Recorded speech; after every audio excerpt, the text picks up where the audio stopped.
नमस्कार मित्रांनो, me the Mayur Salve स्वागत करतो तुमच्या TMS थिंग्स मध्ये. तर मित्रांनो, आजचा एपिसोड हा खूप स्पेशल होणार आहे, विशेष होणार आहे, कारण की आपल्यासोबत आज जोडले गेलेले आहेत दोन वेगळ्या पर्सनॅलिटीज. एक पर्सनॅलिटी आहे एन्शियंट सायन्स आणि दुसरी पर्सनॅलिटी आपल्यासोबत जोडली गेलेली आहे मॉडर्न सायन्स. तर सरांचा परिचय सांगतो मी की सर हे आयुर्वेदाला बिलॉंग करतात. सर थोडक्यात इंट्रोडक्शन द्या. ओके, नमस्कार. मी वैद्य हरीश पाटणकर आणि आज आपण या ठिकाणी एक वेगळ्या पद्धतीचा एक उपक्रम करणार आहोत. मयूर सर आपल्या सोबतच आहेत आणि खूप दिवस मनामध्ये होतं की आयुर्वेद आणि मॉडर्न सायन्स यांचा जो मेळ आहे तो कसा घातला जातो किंवा कसा घालता येऊ शकतो आपल्याला. आणि नेमकं आमच्याकडे SIP साठी MHS कडून छान एक डॉक्टर आलेले आहेत. आपण त्यांची माहिती पण जाणून घेऊयात आणि वेगळ्या गमती आपण त्याच्यातनं ज्या घडल्यात त्या पण घेऊयात. ओके, तर मित्रांनो, आपल्यासोबत दुसरे गेस्ट जोडलेले गेलेले आहेत. त्या डेंटिस्ट आहेत, तर आपण त्यांचं इंट्रोडक्शन करूयात. नमस्कार, माझं नाव स्नेहा बैरागी. मी यशवंतराव चव्हाण डेंटल कॉलेजमध्ये 3rd इयरला आहे. तर माझं SIPच्या अंडर समर इंटर्नशिप प्रोग्रामच्या अंडर प्राचीन संहिता गुरुकुल येथे सेंटर आलं आहे. ओके, तर माझा सगळ्यात पहिला प्रश्न तुम्हाला मॅडम की तुम्ही मॉडर्न सायन्समध्ये डेंटिस्ट, तुम्ही टेक्नॉलॉजी शिकत आहे, दातांचं विज्ञान असेल तर तुम्ही शिकताय. तर तुम्हाला ते मॉडर्न सायन्स सोडून तुम्हाला आयुर्वेदामध्ये कशामुळे यावं असं वाटलं? आता जसं माझं समर इंटर्नशिप प्रोग्राम मध्ये मी इथे आले, मग सरांनी आमचं लेक्चर घेतलं, ओरिएंटेशन लेक्चर. त्याच्यामध्ये असं सुश्रुत यांची स्टोरी सांगितली आहे की आधीच्या काळात पनिशमेंट म्हणून नाक कापल्या जायचे, हात कापल्या जायचे. मग त्या काळात सुद्धा सर्जरीज व्हायच्या. मग ते कसे करायचे सर्जरी? तर मग याचा उल्लेख प्राचीन पुस्तकात केलेला आहे की त्याच्यामध्ये नाकाच्या मेणाच्या सहाय्याने आणि वॅक्स त्याच्या सहाय्याने इम्प्रेशन घ्यायचे आणि ते आपल्या गालाची स्किन असो या कपाळाची स्किन असो, मग ती नाकावरती त्याची सर्जरी करायची. मग त्याला रायनोप्लास्टी असं त्या काळात सुद्धा केलेली होती. मग यामुळे मला असं क्युरिओसिटी झाली की त्या काळात सुद्धा अशा काही सर्जरीज व्हायच्या. मग मी त्याच्यासाठी मग आर्टिकल्स रीड केले, हिस्ट्री रीड केली. मग त्यामध्ये मला रेफरन्स भेटले सुश्रुत संहिता, चरक संहिता आणि वाघभट. ओके, जसं की तुम्ही डेंटिस्ट म्हणजे दातांना बिलॉंग करता, तर मला पुढचा प्रश्न असा विचारायला आवडेल की नॉर्मली डे टू डे लाईफमध्ये आपण ब्रश करतो, तर मला असं विचारायला आवडेल की आपण जे नॉर्मली सध्या जे टूथपेस्ट यूज करतो त्याचा काही अफेक्ट होतो का आपल्या हेल्थवरती किंवा आपल्या दातांवरती? आता साधारण आपल्या ह्युमन बिंगची लाईफ आपण 70 इयर्स असं कन्सिडर करूया. मग ज्याचं आपण रोज ब्रश करतो तर प्रत्येक टूथपेस्टमध्ये काही ना काही केमिकल कंटेंट असतात. मग ते आपण 70 इयर्ससाठी रोज यूज करणार आहे. मग त्याचं थोडंफार परिणाम आपल्या आयुष्यात होऊ शकतो या आपल्या आयुष्यातले काही वर्ष पण कमी होऊ शकतात. मग माझं असं मत आहे की आपण थोडंफार आयुर्वेदिक मंजन या त्याचे जे टूथपेस्ट आहे ते यूज केल्या पाहिजे. सर, तुम्ही आयुर्वेदिकला लीड करताय आज या ठिकाणी, तर मला असं विचारायचं सर, पूर्वी कसं असायचं नाही का आयुर्वेदामध्ये ना, लोक दात कशी घासायची पूर्वी, म्हणजे मला हे समजून घ्यायचे सर. म्हणजे दात घासतच नव्हतं असं म्हणायचं का तुम्हाला?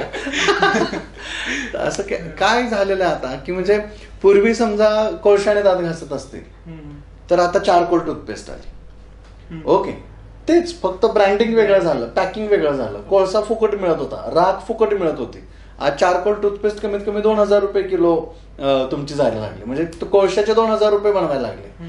पूर्वी समजा लिंबाने काडीने दात घासत होते किंवा समजा हळद आणि मिठाने दात घासत होते, तर आता येऊन विचारतात की आपकी टूथपेस्ट में नमक है, की आपकी टूथपेस्ट में नींबू है.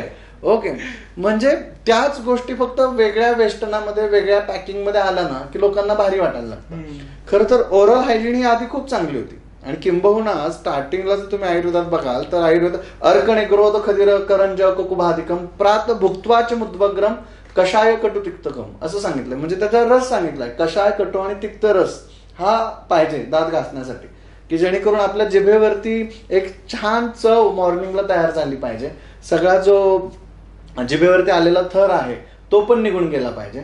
आयुर्वेदात फक्त दात घासणं एवढ्या पुरतं ते मर्यादित नाहीये, तर आयुर्वेदात दातांचं आरोग्य चांगलं करणं, त्याच्याबरोबर त्याच्या हिरड्यांचं आरोग्य चांगलं करणं, त्याच्याबरोबर तिथली जिभेचा स्वच्छता चांगली करणं, अख्खं मुख प्रक्षालन करणं, ही टोटल कंबाईन एक ओरल हायजीन सांगितलेली आहे, ओरल हायजीन.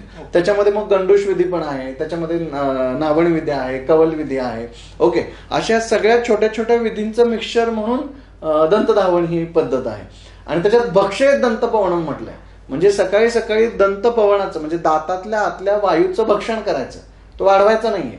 आपण काय करतोय, जास्तीत जास्त पेस्ट वापरतोय, त्यामुळे जास्तीत जास्त त्याच्यात सोडियम लॉरेल सल्फेट येतं, त्यामुळे जास्तीत जास्त फेस येतो. फेस जास्त तयार झाला की हाडांची जास्त झीज होते, कॅल्शियमची झीज होते, टूथ इनॅमलची झीज व्हायला लागते, मग दात जास्त सेन्सिटिव्ह बनायला लागतात. मग पुन्हा आमची सेन्सिटाईन टूथपेस्ट वापरायची का? म्हणजे अगोदर तुम्हीच आमचे दात झिजवणार आणि पुन्हा दात झिजलेत म्हणून आमचीच पेस्ट वापरायला सांगणार. हा कुठला द्रविडी प्राणायाम असा उलटा? त्यापेक्षा सोपं केलं पाहिजे. दंतपवन भक्षण करायला सांगितलं, याचा अर्थच काय की आपण अशा पद्धतीने तिथं तेल, अर्क, नेग्रोथ, खदीर अशी वातगणं आणि चांगली औषधं वापरली पाहिजेत की ज्याच्यामुळे हाडांना, दातांना बळकटी मिळेल.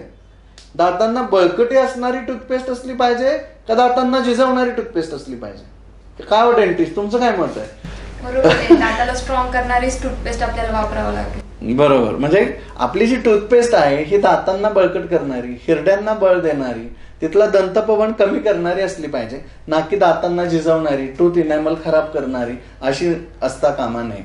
नुसतं स्वच्छता इथं अपेक्षित नाहीये, फक्त क्लिन्झिंग अपेक्षित नाहीये. इथं दार्ढ्यकृत हा शब्द वापरलेला आहे. म्हणजे एखादा कपडा आहे समजा छान तुमचा, एकदम तुम्ही 10,000 रुपयाचा एक शर्ट पीस घेतला आणि त्याचं छान कपडे बनवले तुम्ही, आणि त्याच्यावरती काहीतरी एखादा छोटासा डाग पडलाय आणि तुम्ही तो माझ्याकडे स्वच्छतेला दिला. ओके, आता समजा तुम्ही हिच्याकडे तो स्वच्छतेला दिला, तर तिने असा स्वच्छ केला की कपडा पण गेला आणि डाग पण गेला. तर या स्वच्छतेला काय अर्थ नाहीये ना. म्हणजे त्याच्यात 10,000 रुपयाचा ड्रेस खराब झाला, ती काय म्हणणार आहे की स्वच्छ दिसतंय ना, पण नुसतं स्वच्छ दिसून उपयोग नाही, तो कपडा पण टिकला पाहिजे ना. तसं आयुर्वेद म्हणतो की नुसतं क्लिनिंग तिथे अपेक्षित नाहीये, दार्ढ्यकृत अपेक्षित आहे. तर माझा नेक्स्ट क्वेश्चन असा आहे मॅडम तुम्हाला की आयडियली टूथपेस्ट कसं असावं, एक मॉडर्न पर्स्पेक्टिव्ह मधून ऍज अ डेंटिस्ट स्टुडंट म्हणून मला हे जाणून घ्यायचं की आयडियली टूथपेस्ट कसं असावं. आयडियल टूथपेस्टमध्ये सगळे कंटेंट असावे, जसे polishing agent, cleaning agent, foaming agent, antibacterial agent, जसे ॲज पर नीड आपले, मग त्यानुसार आपले त्याच्यात कंटेंट असावे, जसे फ्लोराईड वगैरे जे स्ट्रेंथ देतं आपल्या दातांना, असे सगळे कंटेंट असलेला टूथपेस्टला आपण आयडियल टूथपेस्ट म्हणू शकतो. आणि सर सेम क्वेश्चन्स तुम्हाला की आयुर्वेदाच्या माध्यमातून म्हणजे त्यांच्या पर्स्पेक्टिव्ह मधून की काय असतं आयडियल टूथपेस्ट? खूप छान. म्हणजे आता तुम्ही आताच्या लेटेस्ट टूथपेस्ट बघताय की ज्याच्यामध्ये अगदी सगळंच, म्हणजे त्याच्यामध्ये आताची समजा दंतकांती तुम्ही बघितलीत किंवा आताची कोणती तुम्ही लेटेस्ट टूथपेस्ट बघितली, तर त्याच्यामध्ये एक मसाला सोडला नाहीये.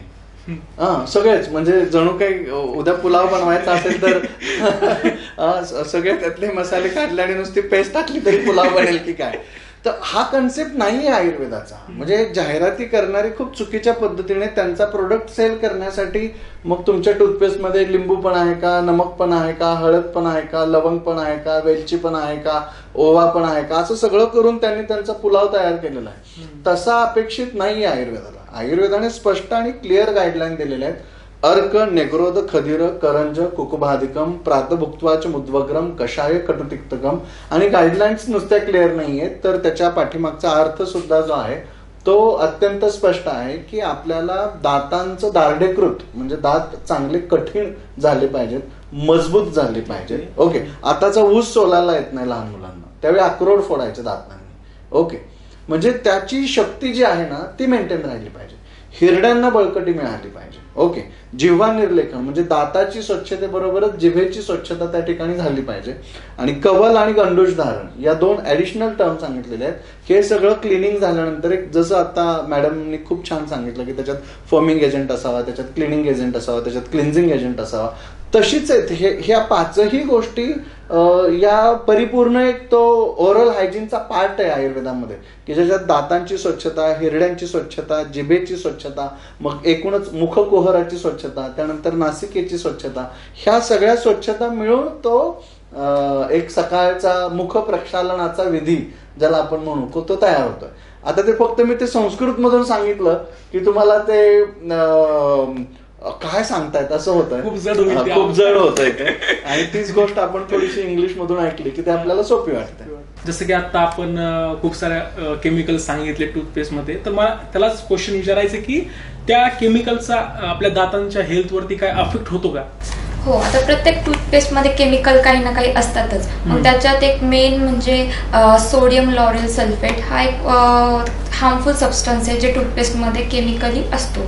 तर मग त्यामुळे आपले डिस्कलरेशन ऑफ टूथ होऊ शकते, सेन्सिटिव्हिटी होऊ शकते, या अब्रेजन, अशा वेगळ्या काही काही गोष्टी होऊ शकते. मग त्याच्यात हॅलिटोसिस, यांनी आपण म्हणतो ना की फाऊल ब्रेथ, मग अशा काही गोष्टी आपल्याला टूथपेस्ट मधून होऊ शकतात. ओके. आणि सर तुम्हाला तुमचा काय थॉट आहे याच्यावरतीच, नाही का? नाही, बरोबरच आहे, अगदी त्यांनी व्यवस्थित सांगितलं आणि छान मत. कारण की हीच गोष्ट मला मॉडर्न सायन्सची खूप आवडते रादर, की इफेक्ट असले तरी ते लिहिलेले असतात आणि साईड इफेक्ट असले तरी लिहिलेले असतात. ओके. म्हणजे cigarette smoking is injurious to health असं लिहून विकतात. ही गोष्ट मला त्यांची जाम आवडते. म्हणजे ते एवढं भारी या एखाद्या गोष्टीला ते लपवत नाही, सांगत नाही. मग आता ह्या गोष्टीला आपण पुन्हा पॉझिटिव्हली घ्यायचं का आयुर्वेदातल्या ज्या गोष्टी सांगितलेल्या आहेत की त्या ऑलरेडी सांगतात की खरंच याचा काही साईड इफेक्ट नाहीये.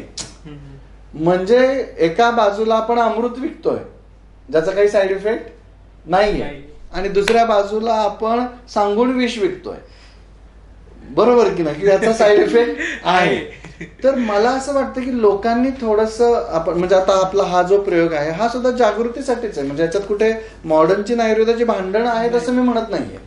जसं ते पण अभ्यास करतायत, तेही वाचतायत, त्यांनाही त्याचे साईड इफेक्ट माहिती आहेतच ना. ते सुद्धा एक चांगला पर्याय शोधतायत, पण अनफॉर्च्युनेटली तो मिळत नाहीये ना. आणि तो का मिळत नाहीये? कारण आपण दुसऱ्या पॅथीतले दुसऱ्या ठिकाणचं नॉलेज ऍक्सेप्ट करत नाही किंवा घेत नाहीये, बघत नाहीये. तर माझं असं म्हणणं आहे की उलट आता जग बदलत चाललेलं आहे. आयुर्वेदातल्या या प्रत्येक, आता हे जे केमिकल्स आपण मॉडर्न मध्ये बघितले, आयुर्वेदातलं अर्क आहे, नेगुर्द आहे, खदीर आहे, करंजा आहे, त्याचे केमिकल्स काढा, त्याचं टेस्टिंग करा, ते टूथपेस्ट मध्ये वापरा, त्याचं काही साईड इफेक्ट नसणार आहे. ओके, त्याचं युटिलायझेशन जास्त चांगलं होणार आहे. आणि आयुर्वेदामध्ये तुम्हाला मगाशी म्हटलं तसं फक्त क्लिनिंग हा कन्सेप्ट नाही वापरलेला आहे तिथे. तर तिथे असे पदार्थ वापरलेले आहेत की ज्याच्यामुळे जिभेवरचा थर निघून जातोय, अन्नाची रुची वाढते, तुम्हाला लाळ प्राकृत सुटायला लागते, त्याच्यामुळे चर्वण प्रक्रिया चांगली होते. आयुर्वेदामध्ये अन्न ग्रहणात दाताचं मूळ काम काय आहे? दात तुम्हाला स्वच्छ कशासाठी चमकवायचे? मुलगी पटवण्यासाठी चमकवायचे का? 10 पैकी 7 जाहिराती तुम्ही काढता याच्या टूथपेस्टच्या, आणि त्या प्रत्येक जाहिरातीचा शेवट हाच असतो की दात चमकले आणि मुलगी पटली. मुलगी पटण्यासाठी दात चमकवायचे का अन्न चांगलं घेण्यासाठी, खाण्यासाठी, ते रुचकर बनण्यासाठी? ओरल हायजीनचा डायजेस्टिव्ह हायजीन बरोबर काय संबंध आहे की नाही? म्हणजे ओरल हायजीन चांगली असेल तर डायजेस्टिव्ह हेल्थ चांगली असणार आहे. त्यामुळे प्रयोजन काय? आयुर्वेद प्रत्येक वेळी प्रयोजनाला महत्व देतो. तर तुमचं प्रयोजन काय? दात कशासाठी चमकवायचे? माझी पचन प्रक्रिया चांगली राहावी याच्यासाठी ते स्वच्छ असले पाहिजे. त्याचं दुसरं प्रयोजन नाहीये. आणि म्हणून मला असं वाटतं की प्रयोजनाला फिक्स राहिलं पाहिजे, आपण स्टिक राहिलं पाहिजे त्या गोष्टीला. चांगले दात ही चांगल्या पचन संस्थेचं लक्षण आहे. दात चांगले झाले तर अन्न चांगलं चावता येणार आहे, अन्न चांगलं चावता आलं तर लाळ चांगली येणार आहे, लाळ चांगली मिसळली तर पचन प्रक्रिया चांगली होणार आहे, आणि पचन चांगलं तर पोट चांगलं साफ होणार आहे, आणि अपान खुश तर सब खुश असं आयुर्वेदात म्हटलं जातं की पोट चांगलं साफ झालं तर दिवस मस्त जाणार. म्हणजे दिवसाची सुरुवात इथून होते आणि शेवट दुसऱ्या दिवशी.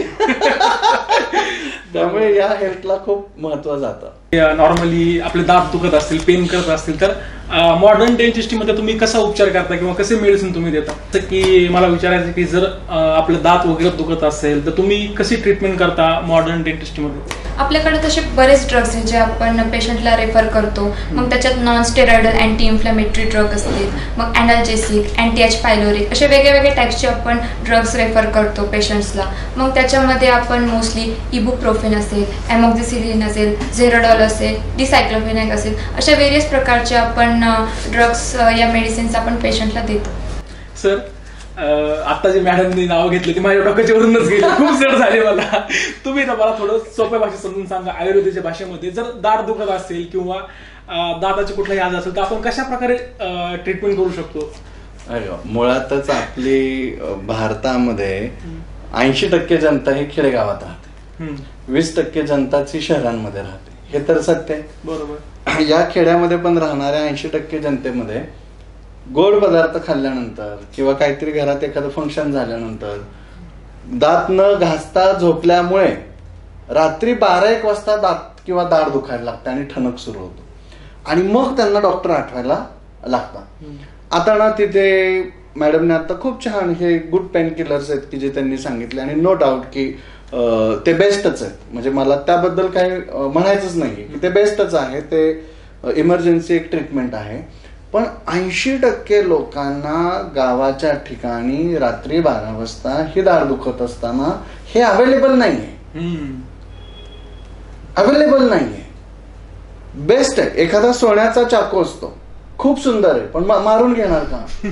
नाही तो घेता येत ना तसा की नाही खूप चांगला आहे म्हणून घेता येईल असं नाही. आपल्याला एक ओव्हरऑल कंट्रीचा आपण विचार केला पाहिजे सगळीकडे. जसं मग छोटे छोटे उपचार आयुर्वेदात सांगितलेत की तुम्ही ओव्याची पुरचुंडी तयार करू शकता किंवा तुम्ही अस्मंतारा, पुदिना किंवा कापूर, छोट्या छोट्या गोष्टी घरामध्ये असतात आणि छोटंसं कॅपूर सुद्धा आपण त्याची पूड केली बारीक आणि त्या दुखणाऱ्या दाढीमध्ये आपण ठेवली तर त्याला रात्रभराचा रिलीफ तिथे मिळू शकतो. दुसऱ्या दिवशी उठून सकाळी तो पुन्हा डॉक्टर स्नेहा कुठे आहेत शोधत तो जाईल आणि तो तिथे ट्रीटमेंट घेईल. भले मग स्नेहा मॅडम त्याला पुढे दात काढतील, त्याला पुढे ड्रग्ज देतील किंवा अजून पुढच्या गोष्टी करतील, पण त्याची रात्र तरी सुखाणी जावी एवढं तरी काम आपण तिथे करू शकतो. आणि किंबहुना अजून असे काही आयुर्वेदात तर एवढी सुंदर दंतकृमी निराकरणाच्या ट्रीटमेंट सांगितलेल्या आहेत किंवा खूप चांगल्या चांगल्या ट्रीटमेंट सांगितलेल्या आहेत की त्याच्यामध्ये आपण त्याचा जो पेन आहे तो पण रिड्यूस करू शकतो, तो घालवू शकतो किंवा पुढचं जे डीके आहे ते आपण थांबवू शकतो. तर मला असं वाटतं की ह्या सगळ्या स्टेजेस आहेत. म्हणजे जसं आता तुम्हाला आत्ताचा विमान प्रवास आहे, तो विमान प्रवास आता बेस्ट आहे की नाहीये तर नक्कीच आहे, पण विमानापर्यंत चालत तर जावंच लागणार आहे ना. म्हणजे तुम्हाला विमान पकडलेपर्यंत चालत पण जायचंय, रिक्षाने पण जायचंय, गाडीने पण जायचंय, काही ठिकाणी तुम्हाला 2 व्हीलरवर पण जायचंय. तर हे सगळे टप्पे असतात ट्रीटमेंट्स मधले.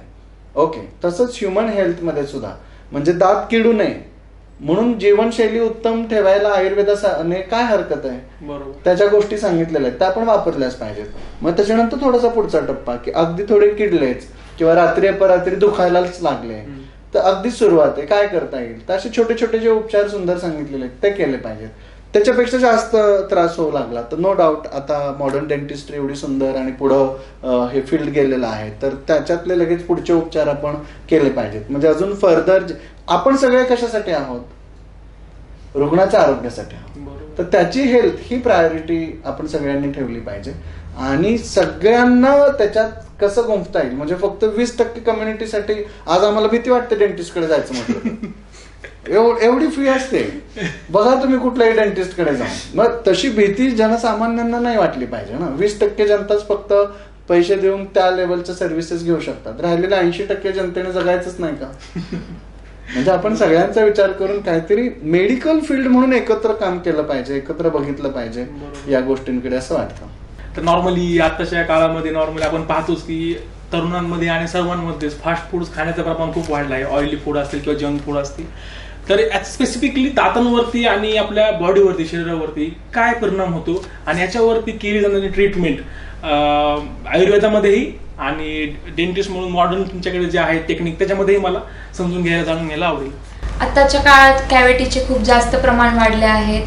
तर मग आपली जी फर्स्ट ट्रीटमेंटची प्लॅनिंग असते ती डायग्नोसिस पासून चालू होते, कारण dentistry is based on best diagnosis.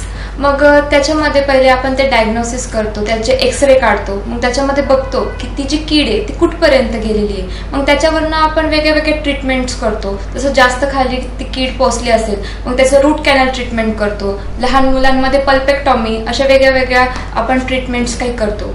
मग आपण जर समजा कॅव्हिटी असेल तर मग त्याची कॅव्हिटी प्रिपरेशन करतो. पहिले त्याच्यातले जेवढे कीड वगैरे मग ते पूर्ण काढून घेऊन त्याला स्वच्छ करून मग ॲज पर नीड तर मग त्यानुसार त्याच्यावर आपण वेगळे वेगळे सिमेंट्स वगैरे त्याच्यावरती भरू शकतो. मग तसं आपण तो दात चांगला करू शकतो. ओके, खूप छान. म्हणजे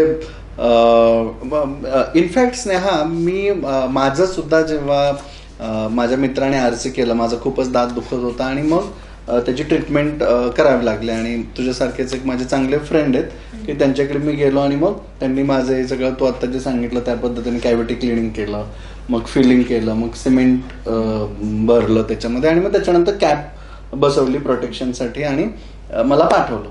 जस्ट येताना, आता तेही खूप चांगले मित्र आहेत म्हणून आम्ही आयुर्वेद आणि डेंटिस्ट असं तेव्हा पण आम्ही गप्पा मारत होतो आणि चर्चा करत होतो. आणि इंटरेस्टिंगली मला एक गोष्ट सापडली आणि ती म्हणजे की प्रिन्सिपली दोन्ही पॅथीमध्ये ट्रीटमेंट सेमच आहे. प्रिन्सिपली इन्स्ट्रुमेंटिकली मॉडर्न सायन्स पुढे खूप गेला. म्हणजे इन्स्ट्रुमेंटेशन हा जो पार्ट आहे ना, त्याच्यात मॉडर्न सायन्स खूप अपलिफ्ट झालेलं आहे, त्याच्यात खूप प्रगती झालेली आहे आणि त्यामुळे त्या ट्रीटमेंट घेणं करणं आपल्याला खूप सोपं, सोयीस्कर, ऍस्थेटिकली पण, हायजेनिकली पण आणि as a part of treatment रिझल्टमध्ये पण ते सुखकर झालं आणि म्हणून त्याचा ऍक्सेप्टन्स जो आहे तो वाढला. तर प्रिन्सिपली काय सेम होतं, तर आयुर्वेदामध्ये पण कृमींच्या चिकित्सा 3च सांगितल्या: आशापकर्ष, प्रकृती विघात आणि निदान परिवर्जन. तर त्या कॅव्हिटीला क्लीन करणं म्हणजे तिथले सगळे कृमी काढून घेणं म्हणजे तो आशय अपकर्ष आहे. ओके. प्रकृती विघात म्हणजे तिथे आता फिलर्स टाकणं, सिमेंट टाकणं आणि परत कृमी वाढणारच नाहीत याच्यासाठी तिथली पूर्ण प्रकृतीच काढून टाकणं, नष्ट करणं म्हणजे त्याचं फेवरेबल कंडिशन तिथली घालवणं, दॅट इज द प्रकृती विघात. आणि सगळ्यात तिसरं आणि महत्वाचं म्हणजे निदान परिवर्जन. म्हणजे पुन्हा निदान म्हणजे ज्याच्यामुळे ती कॅव्हिटी तयार झालेली आहे असे जे पॉझिटिव्ह एजंट आहेत, जसं आता फास्ट फूड आहे किंवा खाण्यातनं जे बॅक्टेरिया आहेत, ते बॅक्टेरिया वगैरे कशातून येणार आहेत, फूड लॉजिंग तिथे सुरू झालं की तेच येणार आहेत. तर ते फूड लॉजिंगच होऊ नये म्हणून काय करताय, तर तुम्ही कॅप बसवताय. बरोबर. तर मला असं वाटतं की ही one of the best treatment आहे की जेव्हा आपले कुठलेही दात किडतील किंवा अजून पुढे जातील तर नक्कीच, म्हणजे तुम्ही म्हणाल की तुम्ही आयुर्वेदिक डॉक्टर आहे आणि तुम्ही काय सल्ला देता की डेंटिस्टकडे जावा. आणि तर मी स्वतःच केलेलं आहे म्हणून सांगतो. मी पुन्हा म्हटलं तसं आपण पॅथी द्वेष्ट नाही आहोत, आपण पॅथीनं एकत्र येऊन कसं गुड हेल्थ आपल्याला मेंटेन करता येईल त्याची आपली हेल्दी चर्चा चाललेली आहे. तर प्रिन्सिपली हे दोन्ही सेमच आहे. इन्स्ट्रुमेंटेशनने बघितलं तर yes, the modern dentist is best for that and wish everyone should take the best things from best पॅथी. This is the simple rule. ज्या पॅथीत जे बेस्ट आहे ते आपण वापरलं पाहिजे. नॉर्मली आपला दात जर किडला असेल, खूप डॅमेज व्हायच्या स्टेटमध्ये असेल तर त्याची काय ट्रीटमेंट आहे, काय प्रोसिजर आहे?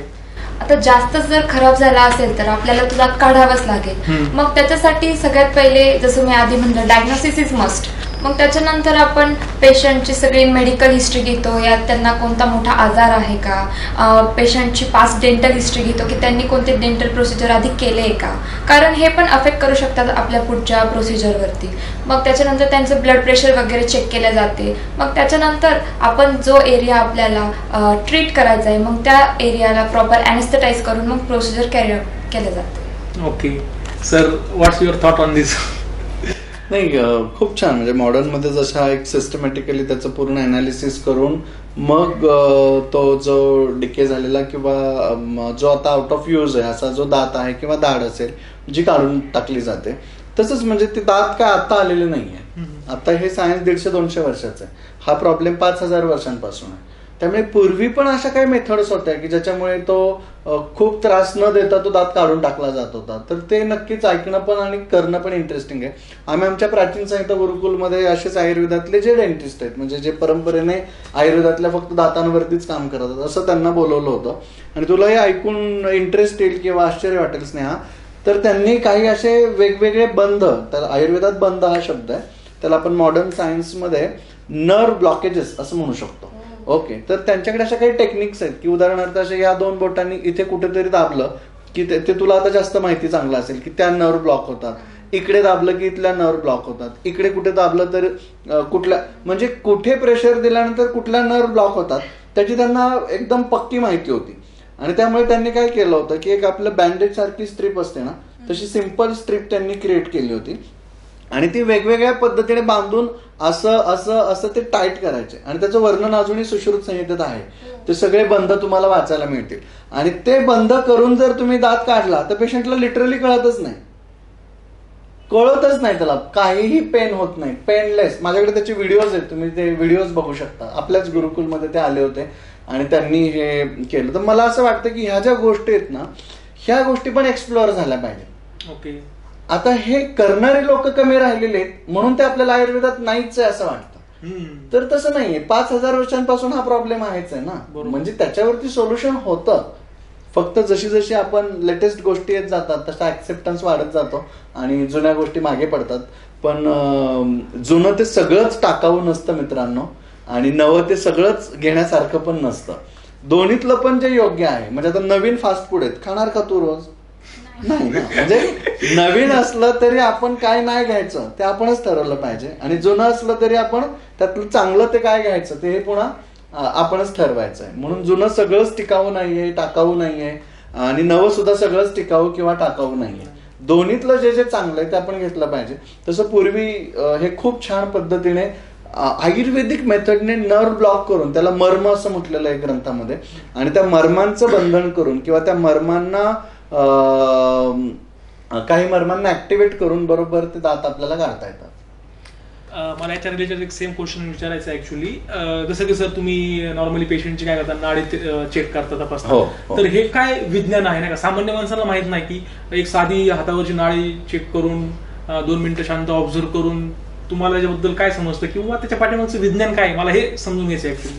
कसं आहे, प्रत्येक गोष्टीच्या पाठीमागचं एक शास्त्र असतं. म्हणजे आता मग साधं नाडीशास्त्र का असणं, एक विणेची तार तुम्ही छेडली तर त्याच्यातनं सा रे ग म प ध नि सा असे 7 स्वर निघतात. बरोबर. जो वाजवतोय त्याला पण ते कळतात आणि त्याचं ज्ञान ज्याला आहे असा जर हुशार श्रोता पुढे बसलेला असेल तर त्याला पण कळतं, हा सा वाजवलाय, रे वाजवलाय, ग वाजवलाय. बरोबर. तसं नाडीमध्ये पण 7 धातू असतात, रस, रक्त, मांस, मेद, अस्थि, मज्जा आणि शुक्र. तर जो त्याची तार छेडायला जाणतो त्याला कळतं की याच्या शरीरातला रस बिघडलाय का, रक्त बिघडलंय की मांस बिघडलंय की मेद बिघडलाय. आणि ते बरोबर प्रश्न विचारला की तो तेवढंच उत्तर देतो, हो तुम्हाला कसं काय समजलं, मला हाच प्रॉब्लेम होता. तर ही गंमत आहे त्याच्यातली. म्हणजे ते एक सायंटिफिक आहे, त्याच्यामध्ये क्वांटम फिजिक्स दडलेलं आहे आणि पूर्ण नाडीमध्ये आपल्या पूर्ण बॉडीतले सगळे क्वांटम्स तिथे रन होत असतात. तर ते क्वांटम फक्त कॅच करण्याची कला तुम्हाला त्याच्यामध्ये शिकायची. ओके. आता ती सुहानी शाह नावाची तुम्ही एक फेमस जादूगार बघितली असेल, बरोबर, पण ती माइंड रीडर आहे, ती स्वतःला जादूगार म्हणत नाहीये. म्हणजे काय, ती जर जादू म्हटली या गोष्टीला तर ते मॅजिक झालं. आणि ती काय म्हणते की हे लॉजिकल आहे सगळं, तुम्ही माइंड रीड करू शकता, फक्त तुम्हाला अभ्यास करायचा आहे. तसंच आहे, तुम्ही नाडी रीड करू शकता, फक्त तुम्हाला अभ्यास करायचा आहे. जे त्याच्यातले तज्ज्ञ आहेत तुमचं बॉडी स्कॅन अख्खं करून टाकतात, एक अख्खं क्वांटम अनालिसिस होतं आणि शरीरातल्या प्रत्येक ऑर्गन मध्ये कुठे डिफेक्ट आहे ते समजतं. बरोबर. त्यामुळे अगेन मी तुमच्यासाठी सगळ्या प्रेक्षकांसाठी सांगेल की हे एक लॉजिकल सायन्स आहे, मॅजिकल सायन्स नाहीये. मॅजिकल म्हणजे ज्योतिषासमोर हात दाखवणं आणि लॉजिक म्हणजे यस त्या हातांच्या रेषांमध्ये पण काहीतरी सायन्स दडलेलं असतं ते शोधणं. आत्ताचं जे जग आहे नॉर्मली ब्युटीला खूप इम्पॉर्टन्स देतं नाही का, तुमच्या शरीराची असो, तुमच्या मनाची असो किंवा तुमच्या दातांची असो. म्हणजे कसं असू दे, बाहेरनं चांगलं दिसलं पाहिजे. नॉर्मली दातांना तर घेऊन एवढं आहे की नॉर्मली जर दातांमध्ये गॅप जरी असेल किंवा दात खराब असतील तर रिजेक्शन भेटतात मुलांना, मुलींकडनं. आणि ही सेम गोष्ट आहे मुलींच्या बाबतीत सुद्धा नाही का, की कुणाचे दात बाहेर असतील की काय. तर बेसिकली ह्या सगळ्या जे प्रॉब्लेम्स आहेत किंवा दातांची ब्युटी कशा प्रकारे आपण अचीव्ह करू शकतो मॉडर्न सायन्समध्ये. डेंटिस्ट्रीमध्ये बरेच ब्रांचेस आलेले आहेत, जसे ॲस्थेटिक डेंटिस्ट्री असो, कॉस्मेटिक डेंटिस्ट्री असो. मग त्याच्यात आपण म्हणू शकतो टूथ ज्वेलरी, जसे आपण रिंग्स असो, ऑर्नामेंट्स असो जसे घालतात, मग तसं आपण दातांसाठी पण असं टूथ ज्वेलरी, डेंटल जेम असं काही यूज करू शकतो. मग ज्याने आपली स्माईल पण अशी एक हेल्दी स्माईल राहील, आयडियल स्माईल राहील. मग त्याच्यासाठी मग आपण ॲस्थेटिक डेंटिस्ट्री या कॉस्मेटिक डेंटिस्ट्री रेफर केली पाहिजे. ओके सर, तुम्ही काय सांगा? आम्ही यांच्याकडेच जाणार.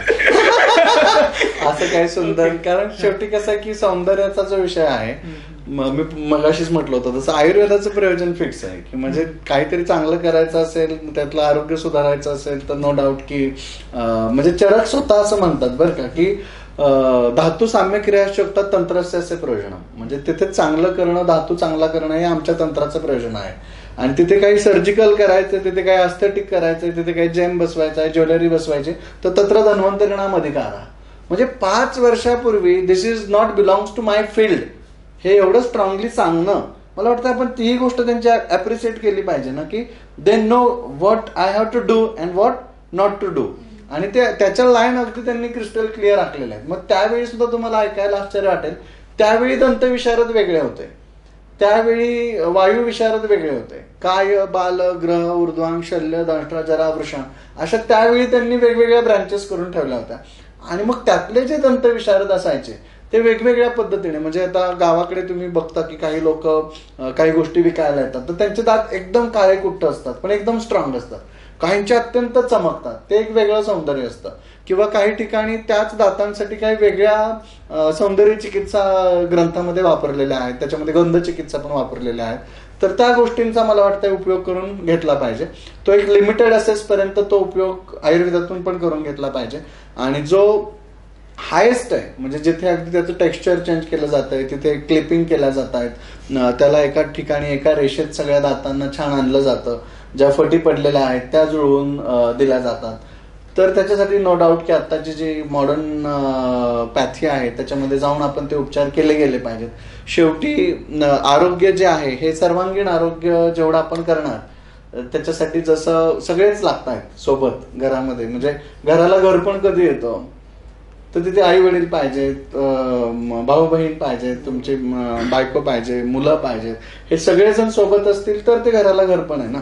तसं शरीराला पण शरीराचं एक सौंदर्य कधी येतं तर तिथे हे सगळेच 32 दात आपण ज्याला म्हणतो, म्हणजे आम्हाला कधी कधी पेशंट आला तर एकच पेशंट आला असं वाटतं, पण यांना पेशंट आला की 32 पेशंट आले असं वाटतं.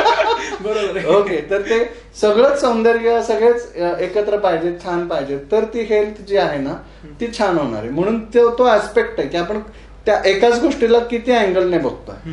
ओके, तर सौंदर्याचा अँगल नो डाऊट एस्थेटिक डेंटिस्ट्रीमध्ये खूप चांगला आहे आणि जिथे आपल्याला गरज आहे तिथे आपण तो वापरून नक्कीच घेतला पाहिजे. ओके, तर मित्रांनो अशा प्रकारे आपण आजचा जे कॉन्व्हर्सेशन आहे, आजचा जो एपिसोड आहे खूप मस्तपैकी एक्सप्लोर केलेला आहे. खूप साऱ्या गोष्टी मेडिकल पर्स्पेक्टिव्हने आपल्या हेल्थच्या पर्स्पेक्टिव्हने आपण शिकलेलो आहोत.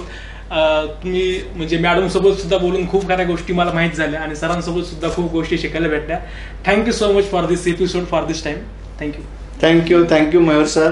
आणि मी स्पेशल थँक्स टू MUHS असं पण म्हणेल, Maharashtra university of health science Nashik, की MUHS मध्ये जो समर इंटर्नशिप प्रोग्राम आहे ज्याला SIP असं म्हटलं जातं, त्या SIP प्रोग्राम अंदर त्यांनी एक क्रॉस ब्रीडिंग हा एक कन्सेप्ट आपण म्हणूयात की वेगळ्या पद्धतीने युनिव्हर्सिटी लेवलने त्यांनी विचार केला की Ayurveda, homeopathy, allopathy, naturopathy, dentist, nursing, physiotherapy या सगळ्या मुलांना वेगवेगळ्या क्लिनिक्समध्ये इंटर्नशिप दिल्या.